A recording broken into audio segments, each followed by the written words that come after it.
Today's gonna be fun because we're talking about natural resources. All right. So I brought my tree shirt, my tree shirt T-shirt, because it's got a tree on it, and a tree is a natural resource. All right.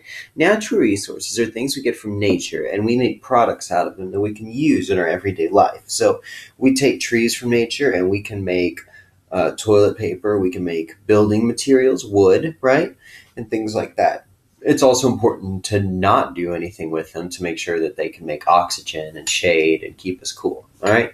But we're also going to talk about other ways natural resources are important today. So I'm going to get jumped to the main idea of today. The main idea of today is that geography and natural resources impact a nation and its culture. Okay. So there are things about the nature of an area, right? Is it mountains? Is it rivers? Is it good farmland? I mean, is there diamonds there? Is there gold there? Okay. Those things make a difference in how people live there. Okay. The nation they create, their culture, how they do things, their lifestyle. So we have a map here of the 13 colonies, and I'm going to provide this as evidence for my point here. Now, the land is different in the northern colonies than in the southern colonies. In the northern colonies, you have wood, you have fish, and you have harbors, which are little protected areas where ships can come and be protected from waves and rough seas when they can load and unload their goods. So, because of those natural resources, you had shipbuilding, you had trade, you had fishing businesses, okay? Those are different jobs than people had in the South. Okay? And it's because of the natural resources. I mean, to go even further, because of this trade and these harbors, there were huge cities that were starting to build up, okay, very quickly. So city life started to develop just because the land was laid out that way. And in the South, the land was laid out different. It was very good farmland. And so they farmed things like tobacco, indigo, and rice. Farms had to be spread out so that you had plenty of land to grow things. They used African slaves to do it. So here, the culture, they had a country life and they had a slavery system. Okay. Different regions had different lifestyles: city life, traders, farmers, and slave owners. Different lifestyles because of their different natural resources. Okay. I have more evidence, in case you don't believe me, that geography and natural resources impact a nation and its culture. All right, we're going to talk more about the natural resources. Geography will come later. But so first, let's get a good definition of what is a natural resource.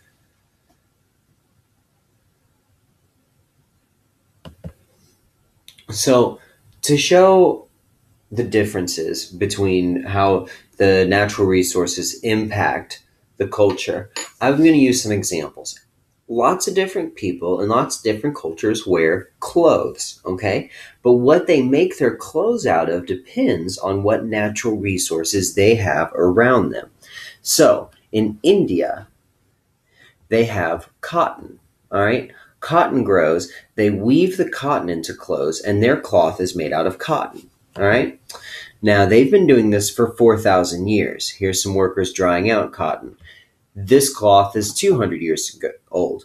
This would be, if I'm studying this cloth, is a good primary source for Indian history. If I'm looking at how Indians made cloth in the past, this is going to be very, very helpful. Okay? It's a primary source. It was created at the time I'm studying.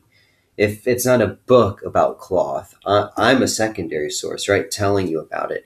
This was actually made there. This is actually made at the time we're talking about, a primary source. All right. Cloth is important. Again, these natural resources. Look how much cloth they produce.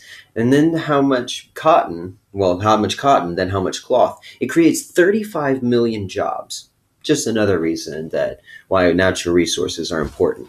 Now, another place they wear clothes is in the Kingdom of Congo. Oh my gosh, I wish we could talk about Africa every day. Look at all these kingdoms: Ethiopia, Kush. I mean, we could spend so much time just talking about Africa, but we don't get to. So we're going to do that now. So they wear clothes in the Kingdom of Congo. Okay, here's the different states. It's just like many other kingdoms. You don't really hear that. You hear about slaves coming over and working in the South, but you don't really hear about, the kingdoms they came from. And so they didn't have cotton, they had raffia grass. Let's look at a picture. So they didn't make clothes out of cotton, their cloth was made out of raffia grass. And it was raffia cloth. Here's a person weaving it. I love these designs. I had to include two pictures because, I couldn't just pick one. I like them both. Okay. So I think that's pretty good evidence of how the geography, the resources they have around them impact how they behave, how they live their lives, their lifestyle. Okay. So they all need clothes, but their different resources are going to impel them or convince or force them to make clothes out of different materials. All right.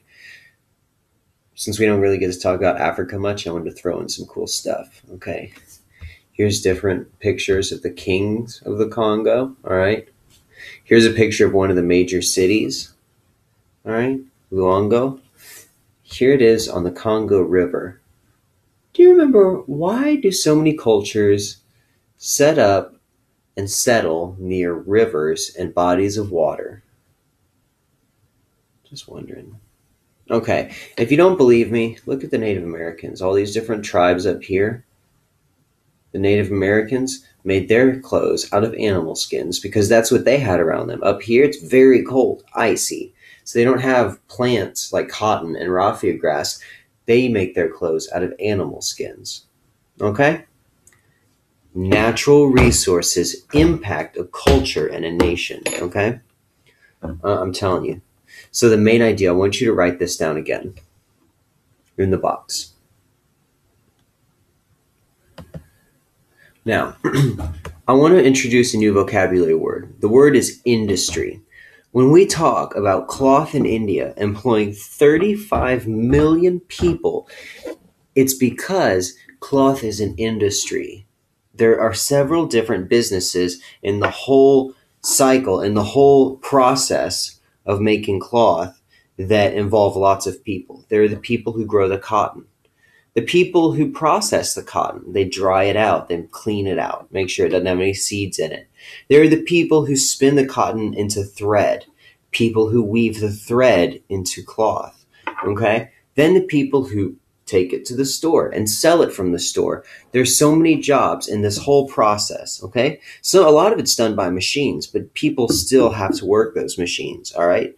It's people's labor and people's work that makes this, that gives added value to this natural resource and makes it into a product that we can use, all right? So that's an industry, all right? It's trade and manufacturing in general, okay? So cotton, when we talk about the cotton industry, it's not just the growing of it. It's not just the weaving of it. It's all of those put together, all right? So here's an example of a sentence that uses the word industry. The cotton industry is important in the southern United States, okay?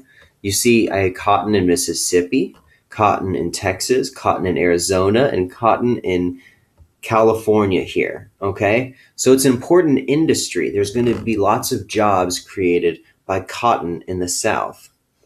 I want you to create a sentence about coal, okay?